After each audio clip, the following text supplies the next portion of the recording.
Assalamualaikum warahmatullahi wabarakatuh. My name is 𝐓𝐞𝐬𝐬𝐿.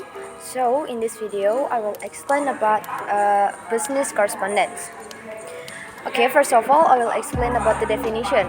So business correspondence is the exchange of information in a written format for the process of business activities. Business correspondence can take place between organizations, within organization, or between the customers and the organization.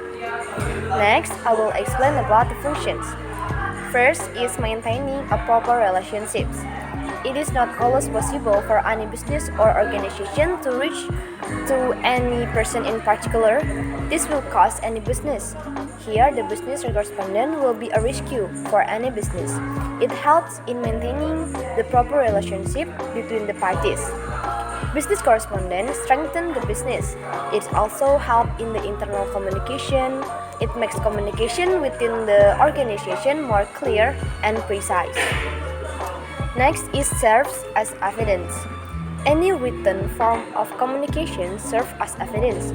A business correspondence helps the person in a business to keep a record of all the facts. These written records will serve as evidence. Next is create and maintaining goodwill. It helps in creating and maintaining goodwill between a business and a customer. Any letter to inquire, compliment, suggestion, or feedback help a company to grow and maintain goodwill. Next is inexpensive and convenient.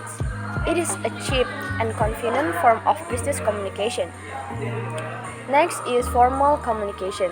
A business communication serves as a formal communication between two persons. It may be a seller and a buyer, and it can be between an employee and the employer.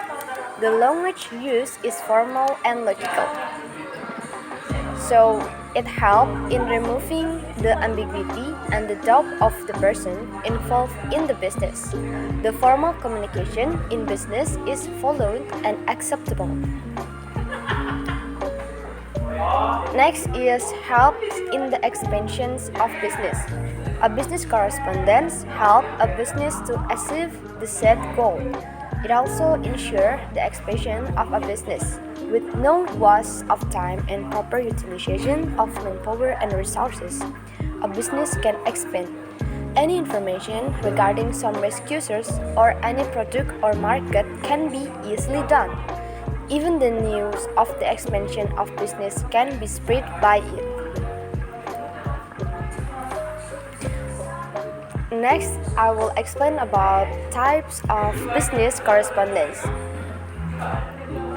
So, type of business correspondence is formal and informal.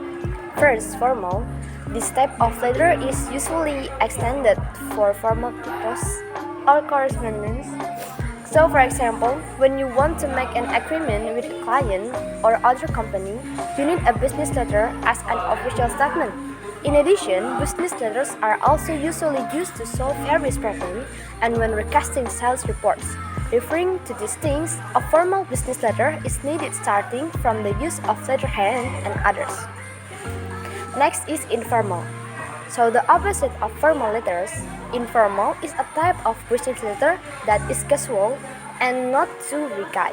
Usually, this type of informal letter is used to ask for work references when you want to say thank you, employee ratings, and much more. Even so, you still have to pay attention to the writing style and the parts in the letter. In fact, informal letter can also usually be sent via email. And next, I will explain about the characteristic of business writing. First is accurate, brief, and clear. Courteous and considerate. Business writing must be naturally and scientifically, must be appropriate tone, must be simple and short, must include essential detail. The business writing must be consistent, have an active sentence, clear, logical, emphatic, accurate, and right. So next I will explain about the format. So the format first is letterhead. Letterhead is an identifier in the form of an emblem, name, address, and telephone of the sender of the letter. Next is reference line. In English letter, it usually contains the first letter of the name of the person in charge who signed the letter, followed by a slash or colon, then the name of the typist. Some companies add a specific code or number based on their filing system. Reference is placed at the top of the letter above the date. Next is date. Deadline. Deadline, this is the date the letter was written, while the format for writing the date is month, day, and year. Next is inside address.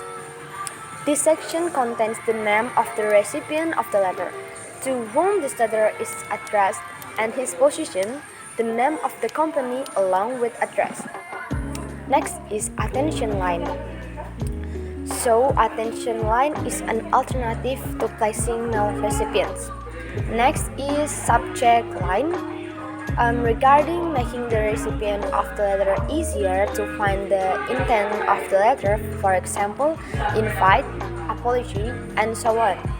So this section is an optional part of the letter, meaning that we can include it or not. Writing the subject itself is usually placed between the salutation and the body of the letter. And then is salutation. In this section, salutation is like opening greeting, like dear Mr. Mrs. The example is dear Mr. Fatoni. So next is body of letter or content of letter. The body of the letter is the place where you write down what you want to convey. And then the next is closing paragraph. So this section is a marker that the letter has been complete. Usually ends with the word sincerely, yours, thank you, and so on. So next is signature. Signature is section of the sender, the letter usually in black or blue ink. Next is enclosure.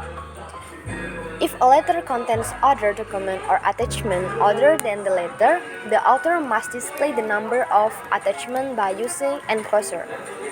For example, enclosure 6. Next is carbon copy notation.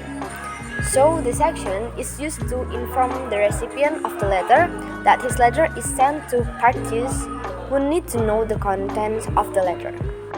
Okay, that's all for me. I hope you can enjoy the video and understanding the material. Thank you. Wassalamualaikum.